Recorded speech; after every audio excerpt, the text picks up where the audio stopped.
Queridos irmãos, a paz do Senhor Jesus, sou o pastor Elias Santana, aqui da Igreja Sede, no Distrito Federal, e estamos juntos para compartilharmos com os irmãos mais um pouquinho da palavra do Senhor. Nós estamos estudando o livro de Deuteronômio, e hoje nós vamos ver o capítulo de número 9. Como já falamos, irmãos, o livro de Deuteronômio ele narra os momentos antes do povo entrar na terra prometida. O povo de Israel está na iminência de entrar na terra prometida. Moisés não vai entrar na terra prometida. Deus já o havia advertido acerca disso.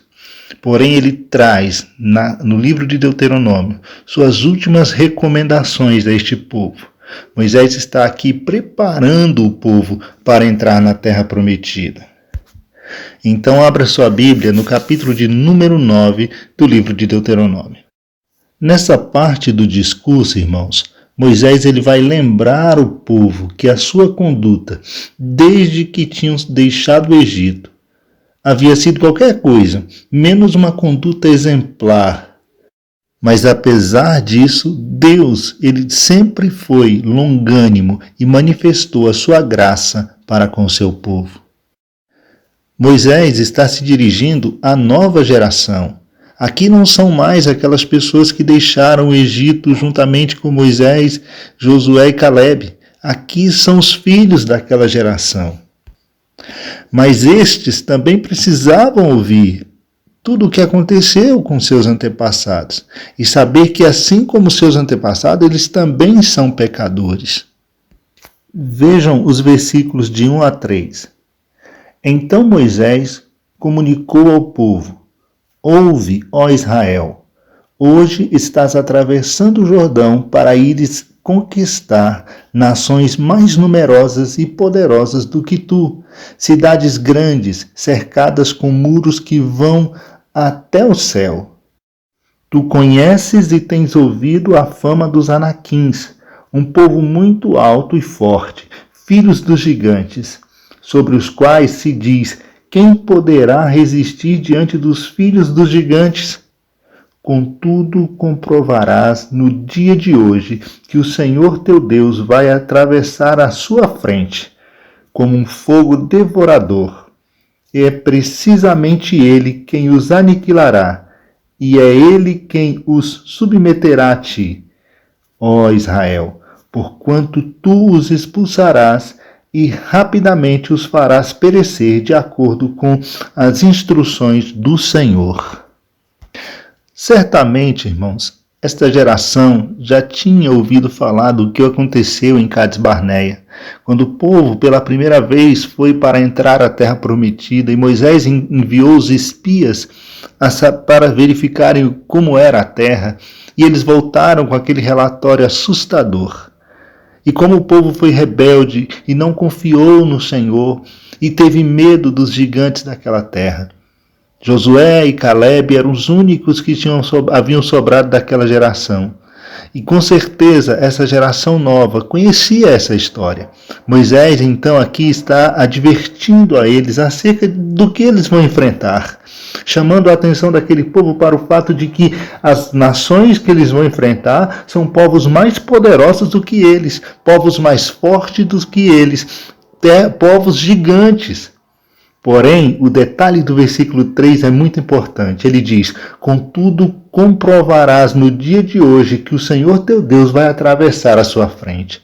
Este povo, diferente da geração dos seus pais, deveriam crer que o Senhor estava à frente deles e que o Senhor os faria conquistar. Era somente confiar no Senhor e cumprir a palavra do Senhor. No final do versículo 3 ele diz: rapidamente o Senhor os entregará em suas mãos, porque vocês vão fazer tudo de acordo com as instruções do Senhor.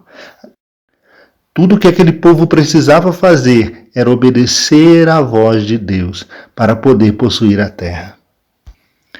A partir do versículo de número 4, irmãos, Moisés agora passa a lembrar o povo.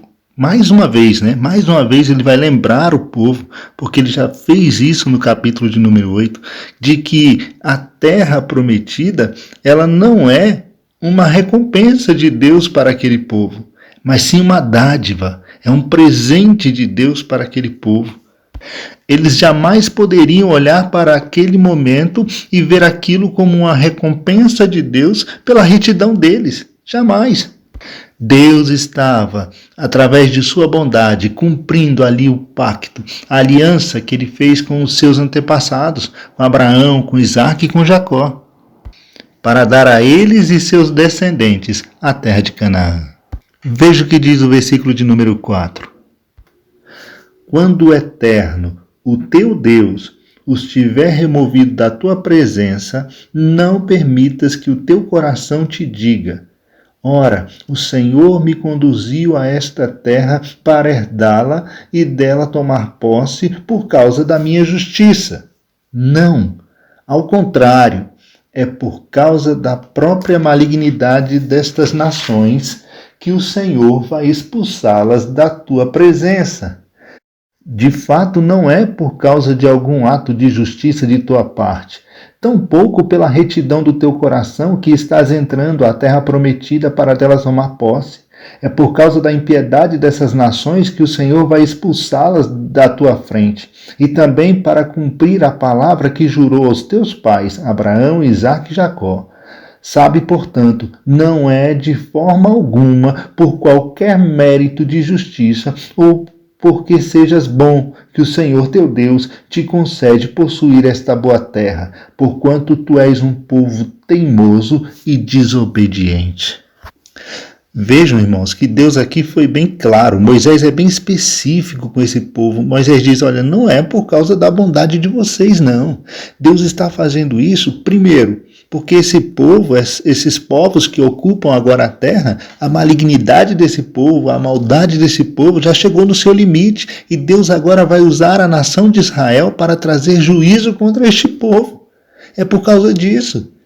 E o segundo motivo, porque Deus um dia fez uma promessa a Abraão, Isaque e Jacó, de colocar vocês na terra prometida. Então não pensem que é mérito de vocês, não pensem que é porque vocês são bons ou porque vocês praticam atos de justiça. Não, pelo contrário, vocês são maus, vocês são desobedientes, vocês são povo teimoso. É isso que Deus deixa claro para aquele povo. O povo da terra era perverso e estava pronto para ser julgado. Mesmo que Israel não fosse um povo perfeito, Deus iria usá-lo para realizar o seu juízo contra aquelas nações. A palavra a ser destacada aqui, irmãos, é graça. Deus está manifestando a sua graça para com o seu povo. Graça significa favor imerecido. E apesar de Israel não merecer, Deus manifestaria a sua graça para com o seu povo. A ênfase aqui não é sobre a vontade do povo de Deus, mas sim sobre a graça de Deus. E essa ênfase ela é necessária nos dias de hoje. Quando nos esquecemos da graça de Deus, tornamos-nos orgulhosos e começamos a pensar que merecemos tudo o que Deus faz por nós. Assim, Deus precisa nos lembrar de sua bondade e de nossa pecaminosidade. O apóstolo Paulo, quando escreve aos Efésios, lá no capítulo de número 2, ele diz, é pela graça que somos salvos. Isso não vem de nós, isso é dom de Deus, isso não vem das obras, porque se viesse das nossas obras, nós nos gloriaríamos nisso. Mas é a graça de Deus manifestada a nós através de Jesus Cristo que nos faz desfrutar de todas as bênçãos que Deus tem para nós.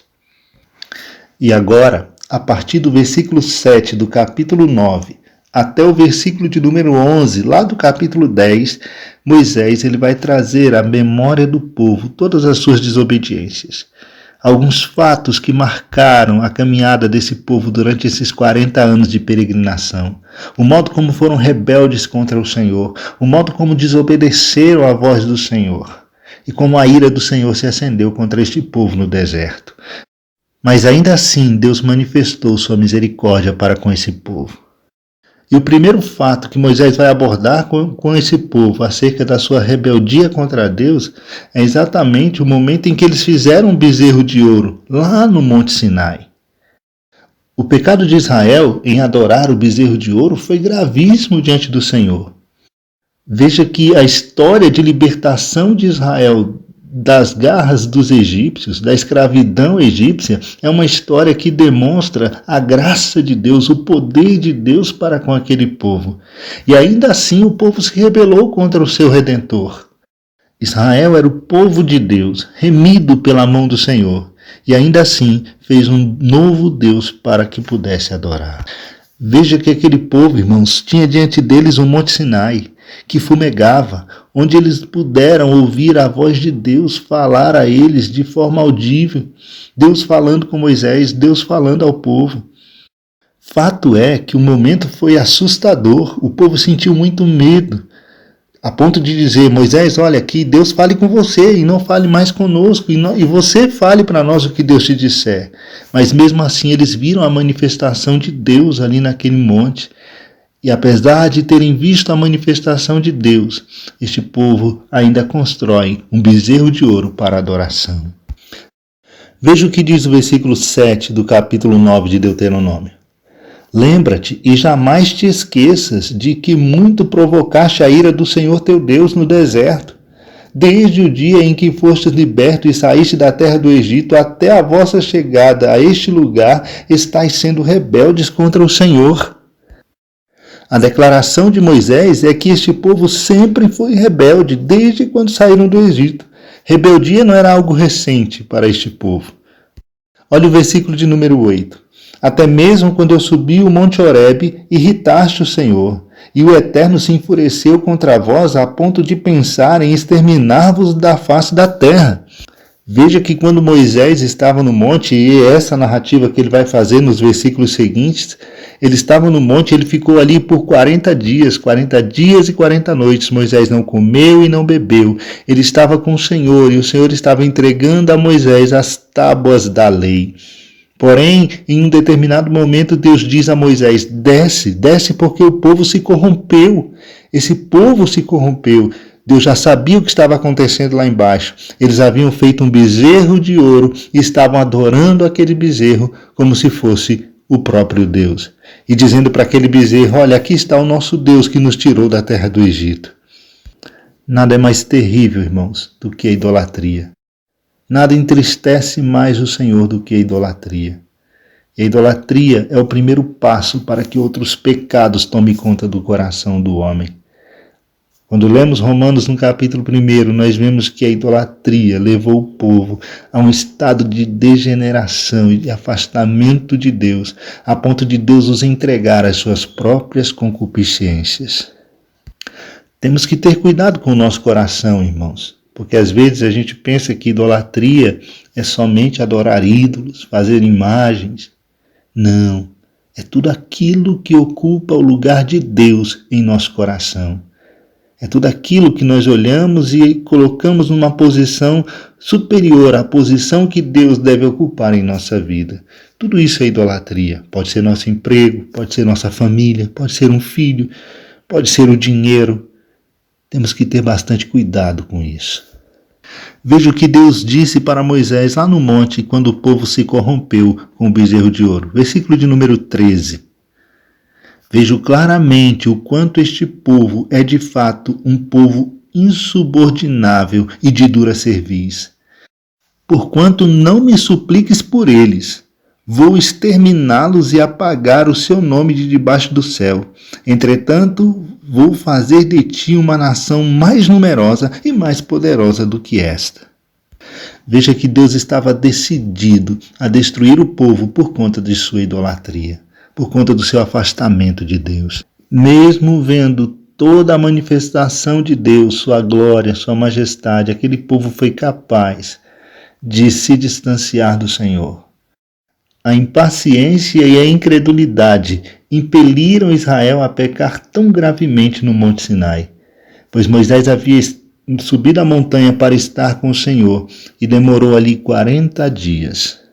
Outro fato importante a ser destacado aqui é o versículo de número 20 do capítulo 9, que diz assim: o Senhor também ficou muito irado contra Arão, a ponto de querer igualmente destruí-lo, mas naquela ocasião também supliquei por Arão.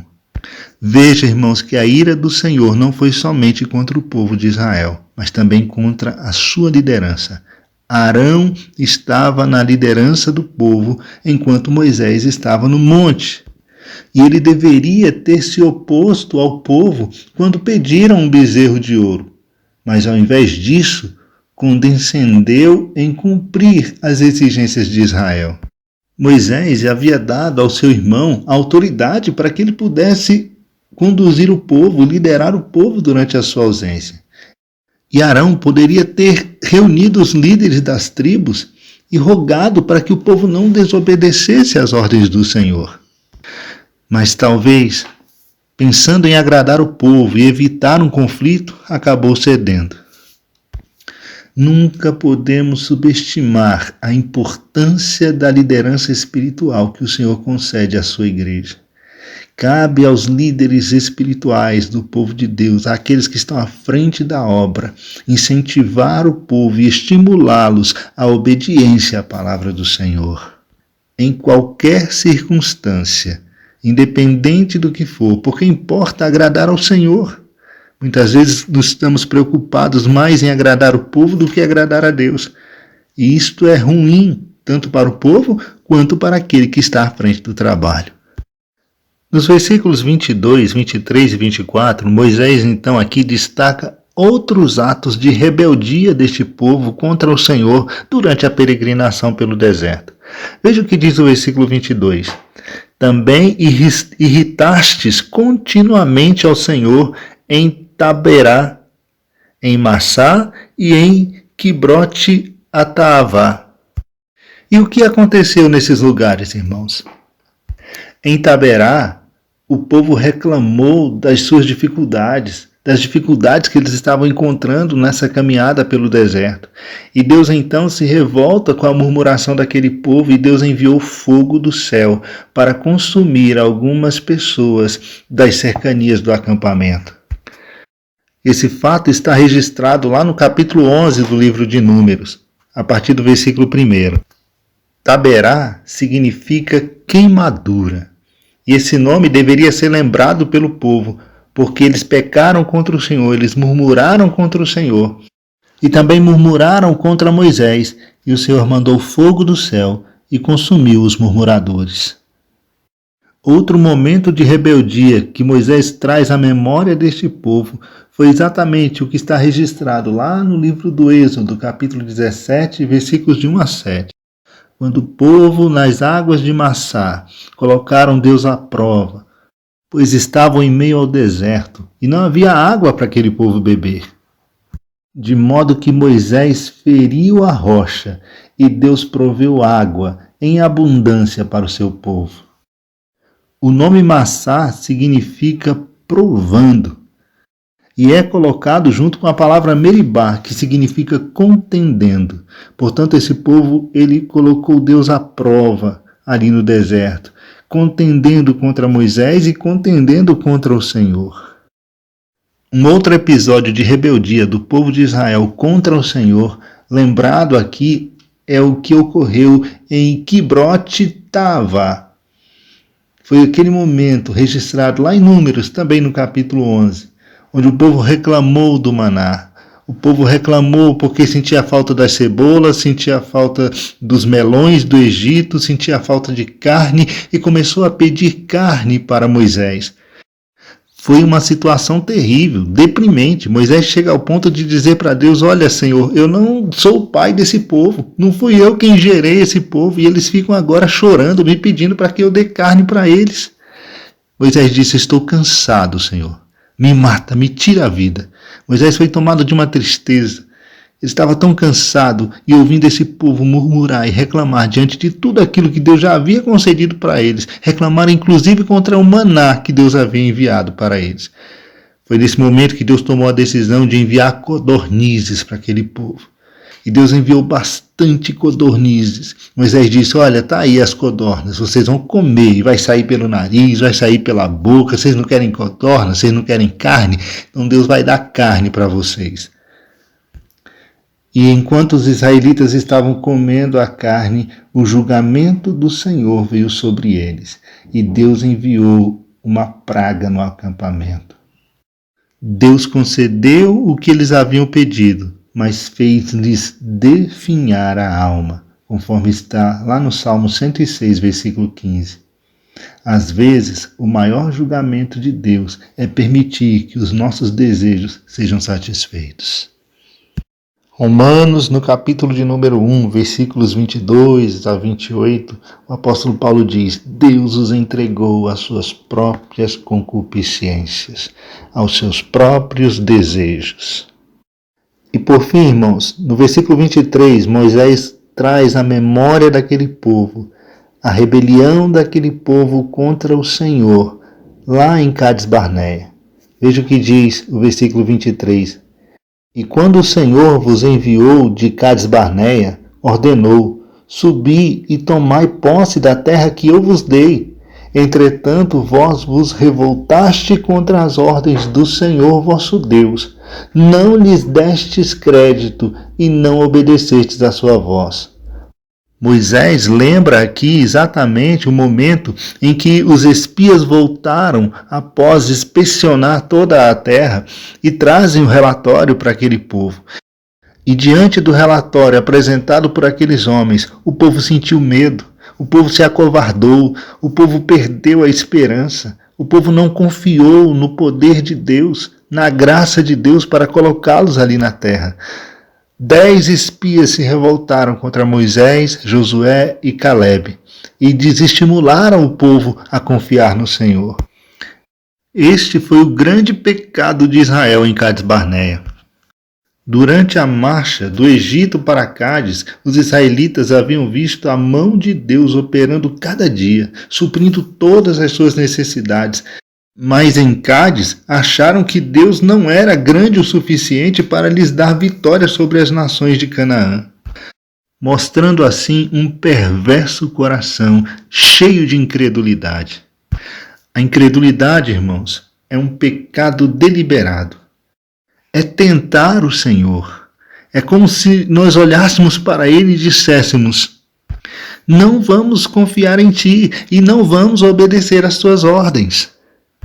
Os 10 espias, eles andaram pela aparência, eles não andaram pela fé. Enxergaram apenas os problemas da Terra Nova.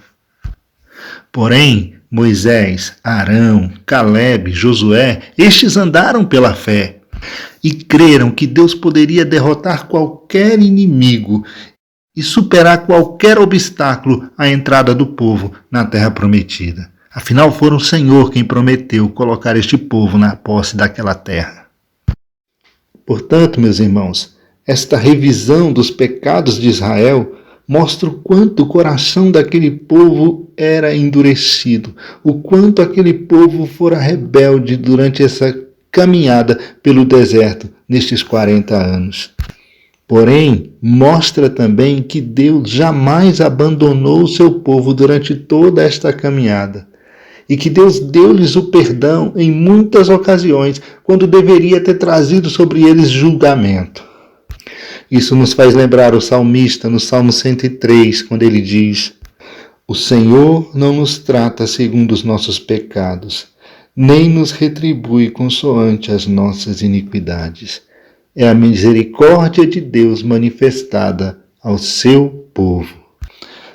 Deus é sempre fiel em suas promessas.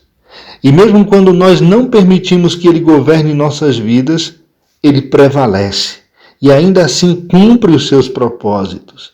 No entanto, perdemos as bênçãos do Senhor quando nos afastamos dele e nos entregamos à incredulidade.